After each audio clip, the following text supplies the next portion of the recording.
Assalamualaikum warahmatullahi wabarakatuh. Perkenalkan, nama saya Vina Afriani. Saya berasal dari STIA Stistio Morobungo. Perkenankan, saya mewakili dari tim untuk mempresentasikan artikel kami yang berjudul Terapi Bermain pada Anak Autism Spectrum Disorder atau ASD.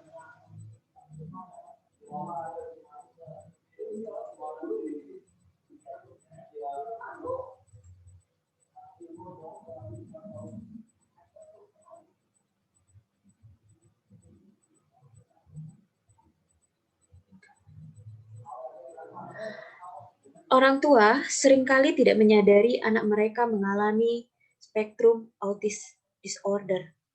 Orang tua baru menyadari ketika mereka melihat kemampuan anak tidak sesuai dengan usianya dan memiliki perbedaan dengan anak lainnya. Nah, di situ bahwa orang tua banyak yang tidak memiliki pengetahuan tentang spektrum ini.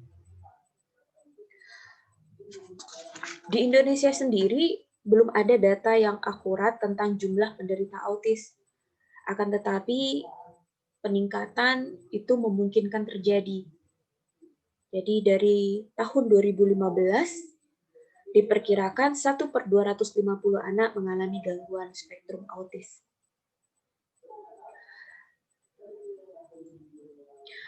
Autism Spectrum Disorder adalah sebuah istilah untuk memayungi berbagai gangguan yang terkait perkembangan otak dan saraf anak. Jadi, di dalam ASD ini terdapat beberapa jenis gangguan tumbuh kembang, sehingga kategorinya juga akan berbeda. ASD ini gangguan perkembangan kompleks yang dapat menyebabkan masalah dalam berpikir, perasaan, berbahasa, dan kemampuan untuk berinteraksi dengan orang lain.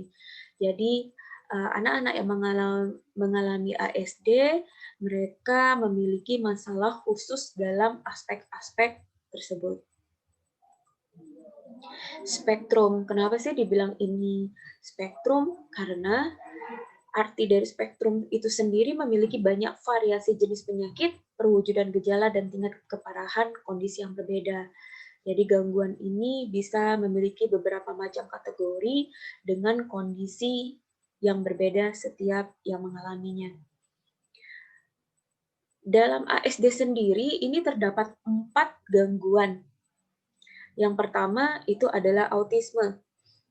Autisme dikemukakan ada yang low function dan high function.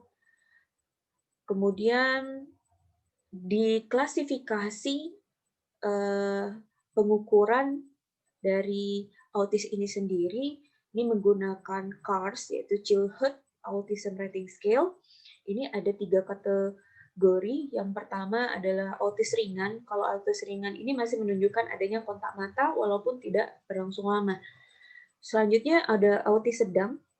Kondisi ini anak masih menunjukkan sedikit kontak mata namun tidak memberikan respon ketika namanya dipanggil. Dan yang terakhir adalah autis berat. Ya, ini pada kategori menunjukkan tindakan-tindakan yang sangat tidak terkendali. Selanjutnya ada sindrom Asperger. Ini agak berbeda dari autis karena anak-anak yang memiliki sindrom Asperger memiliki tingkat kecerdasan yang tinggi dan mereka memiliki kemampuan yang lebih baik daripada yang autisme. Selanjutnya ada sindrom Hiller.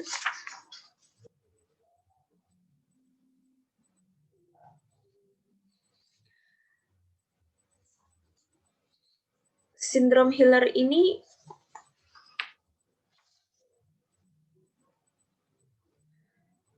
gangguan disintegrasi pada masa kanak-kanak.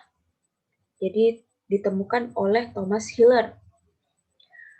Gangguan ini adalah kondisi langka yang ditandai dengan keterlambatan perkembangan atau pembalikan yang parah dan tiba-tiba. Dalam bahasa, fungsi sosial dan keterampilan motorik. Jadi sindrom Hiller ini dia memiliki kategori yang lebih berat dan jarang ditemui. tetapi kondisinya itu lebih parah. Selanjutnya, gangguan perkembangan pervasif atau PPD-NOS. Dalam Pervasive Development Disorder mempunyai 4 klasifikasi, yaitu autis disorder, Asperger disorder, dan sindrom Rett, serta PDD-NOS. Kalau autis tadi sudah dijelaskan, kemudian ada Asperger. Asperger ini tadi juga sudah dijelaskan. Selanjutnya ada sindrom Rett. Sindrom Rett ini ketidakmampuan yang semakin hari semakin parah. Jadi saat ini diketahui hanya menimpa pada anak perempuan. Jadi awalnya normal, tetapi semakin bertambahnya usia, kemampuannya semakin menurun. Nah, sedangkan untuk PDD-NOS yaitu gangguan dengan kondisi di mana keterampilan sosial, perkembangan bahasa, dan perilaku itu tidak berkembang. Gitu. Tapi belum dapat dikategorikan mengalami autis.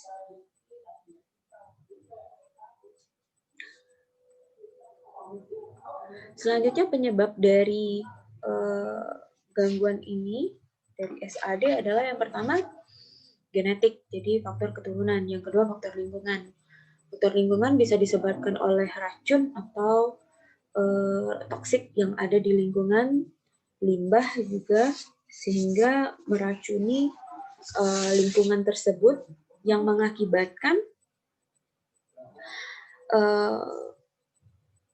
menjadi lebih berat gitu, gangguan autisme yang dialami.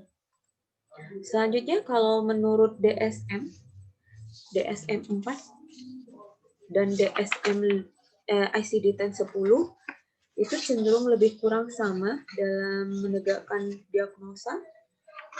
Ini ada beberapa macam simptom sehingga bisa ditegakkan mengalami sindrom autis ini. Yang pertama itu adanya gangguan kualitatif dan interaksi sosial yang timbal balik. Yang kedua itu gangguan kualitatif dalam bidang komunikasi.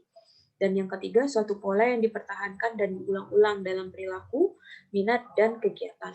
Nah, itu gambaran dari gejala-gejala untuk menegakkan diagnosa autis sindrom ini.